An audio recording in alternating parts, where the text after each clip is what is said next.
کی باتیں آؤ کہ کرے ان لب رخسار کی باتیں سرکار کی باتیں۔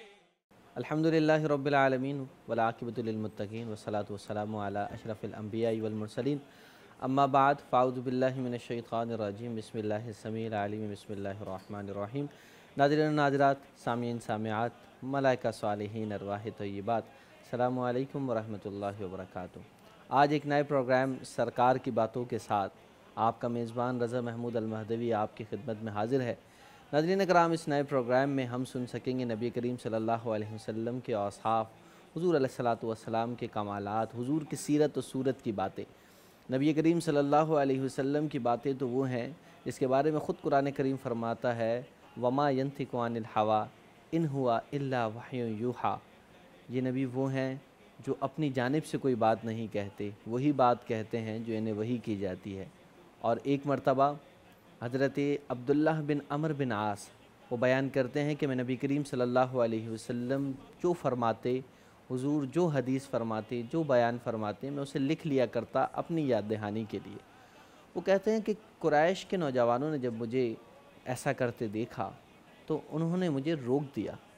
انہوں نے کہا کہ نبی کریم صلی اللہ علیہ وسلم کبھی جلال میں بھی ہوتے ہیں، تم ہر بات لکھ لیتے ہو۔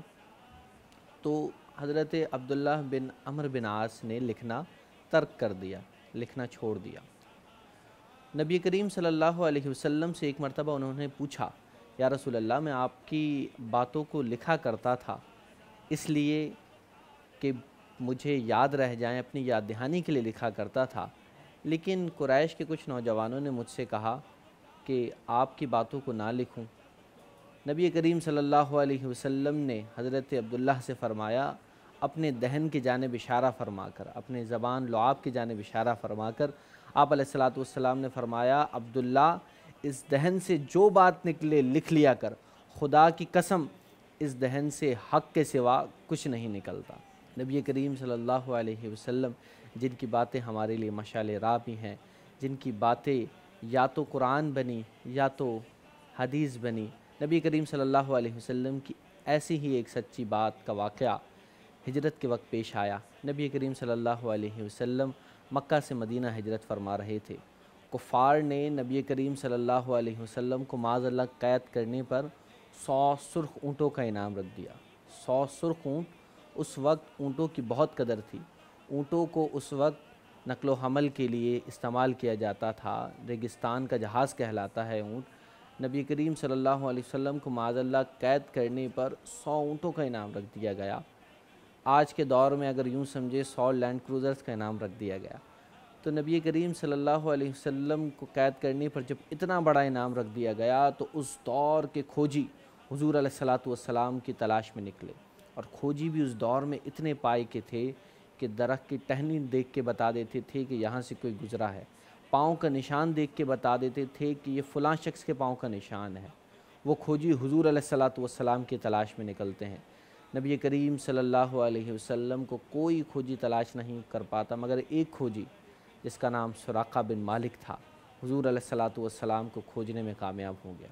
نبی کریم صلی اللہ علیہ وسلم کی جانب اس نے اپنے گھوڑے کو جب دوڑایا تو وہ گھوڑا زمین میں دھس گیا۔ اس نے جان لیا کہ یہ اسی وجہ سے ہے کہ میں نبی کریم صلی اللہ علیہ وسلم کو قید کرنے کی غرض سے آیا ہوں۔ اس نے حضور علیہ الصلاۃ والسلام سے معافی چاہی۔ نبی کریم صلی اللہ علیہ وسلم جو رحمت للعالمین ہے، تمام جہانوں کے لیے رحمت ہیں، حضور نے معاف فرما دیا۔ آپ علیہ الصلاۃ والسلام نے دعا فرمائی، گھوڑا زمین سے نکل آیا۔ پھر اس نے یہ ارادہ کیا کہ آپ علیہ الصلاۃ والسلام کی جانب گھوڑے کو دوڑائے، تو اس نے گھوڑا آگے جب بڑھایا تو پھر گھوڑا زمین میں دھس گیا۔ پھر اس نے حضور علیہ الصلاۃ والسلام سے معافی چاہی، حضور نے پھر معاف کیا۔ یہی معاملہ 3 مرتبہ ہوا۔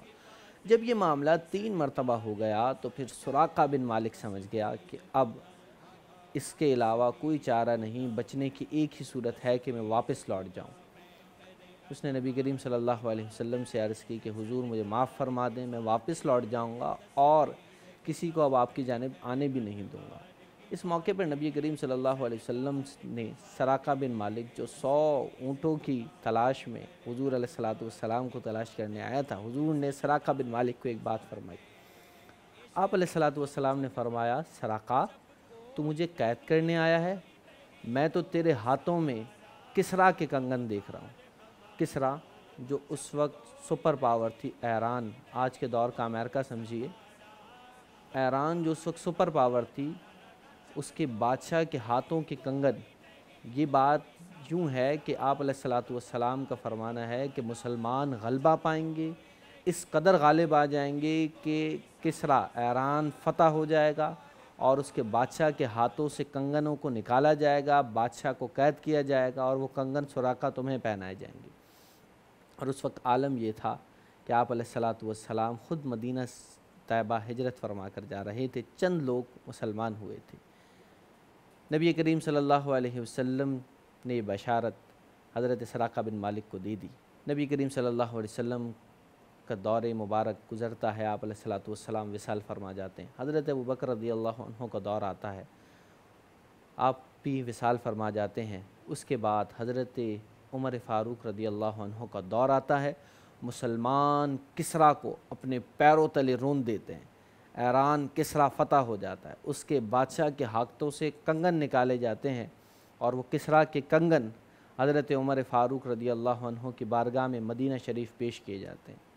جناب عمر رضی اللہ عنہ کی بارگاہ میں جب وہ پیش کیے جاتے ہیں ایک تھال میں رکھ کے، تو آپ لینے سے انکار فرما دیتے ہیں، لیکن لوگ عرض کرتے ہیں حضرت دیکھ تو لیجئے کہ آخر اس تھال میں ہے کیا؟ آپ فرماتے ہیں کہ اچھا دکھاؤ۔ کپڑا ہٹایا جاتا ہے تو کیا دیکھتے ہیں کہ کسریٰ کے کنگن۔ کسریٰ کے کنگن دیکھتے ہی قول رسول یاد آ گیا۔ آپ نے فرمایا سراقہ کو بلایا جائے۔ مدینہ کی گلیوں میں سراقہ بن مالک کو تلاش کیا گیا، حضرت عمر فاروق رضی اللہ عنہ کے پاس لایا گیا۔ سراقہ بن مالک جو اب بوڑھے ہو چکے تھے، حضرت عمر رضی اللہ عنہ کے پاس حاضر ہوتے ہیں اور حضرت عمر رضی اللہ عنہ اپنے ہاتھوں سے سراقہ بن مالک کو کنگن پہناتے ہیں۔ دیکھیے کہ نبی کریم صلی اللہ علیہ وسلم کا قول کتنا سچا ہے۔ ذرا سوچئے کہ اگر ایران فتح ہی نہ ہوتا یا سراقہ بن مالک وصال فرما جاتے تو کیا ہوتا، لیکن یہ قول رسول اللہ صلی اللہ علیہ وسلم کا قول ہے۔ کیسا سچا قول ہے کہ حضور علیہ السلام نے یہ بھی بشارت دے دی کہ کسریٰ فتح ہوگا، اور نبی کریم صلی اللہ علیہ وسلم نے یہ بھی بشارت دے دی ساتھ ہی کہ سراقہ جب تک کسریٰ فتح نہیں ہوگا تب تک تجھے موت بھی نہیں آئے گی۔ اور اس صحابی کا ایمان بھی ایسا ہی پختہ تھا۔ ایک مرتبہ جب حضرت عمر فاروق رضی اللہ عنہ کے دور میں صحابہ کرام نے جنگی حکمت عملی کے تحت ایک قلعے کا محاصرہ کر لیا، کفار قلعے کے اندر قید تھے، مسلمان باہر محاصرہ کیے ہوئے تھے قلعے کا، کئی دن گزر گئے، فیصلہ ہونے کو نہیں آ رہا تھا۔ حضرت سراقہ بن مالک اس موقع پر کہتے ہیں مجھے ایک کام کرو، زنجبیل میں ڈالو۔ زنجبیل گلیل کی قسم کی ایک شے ہوتی ہے جس میں کسی بھی بڑے پتھر وغیرہ کو رکھ کے پھینکا جاتا ہے تو وہ دور جا کے گرتا ہے۔ حضرت سراقہ بن مالک کہتے ہیں مجھے زنجبیل میں ڈالو اور مجھے زنجبیل میں ڈال کے قلعے کے اندر پھینک دو، میں جا کر دروازہ کھول دیتا ہوں، تم سارے اندر داخل ہو جانا۔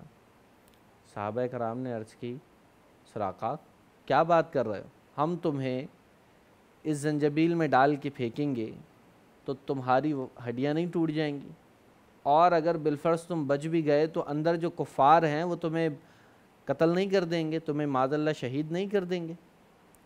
تو حضرت سراقہ بن مالک رضی اللہ عنہ اس موقع پر کہتے ہیں کہ رسول کریم صلی اللہ علیہ وسلم نے ارشاد فرمایا تھا سراقہ میں تیرے ہاتھوں میں کسریٰ کے کنگن دیکھ رہا ہوں اور ابھی تک کسریٰ فتح نہیں ہوا ہے، مجھے موت نہیں آ سکتی۔ ناظرین کرام، دیکھیے کہ نبی کریم صلی اللہ علیہ وسلم کے اقوال کتنے سچے ہیں۔ نبی آخر الزماں حضرت محمد مصطفیٰ صلی اللہ علیہ وسلم کی ایسی ہی پیاری پیاری باتیں ہم اس پروگرام میں سنتے رہیں گے۔ اپنے میزبان رضا محمود المہدوی کو اجازت دیجیے، پھر ملاقات ہوگی ایک اور نئے موضوع کے ساتھ۔ تب تک کے لیے اللہ حافظ۔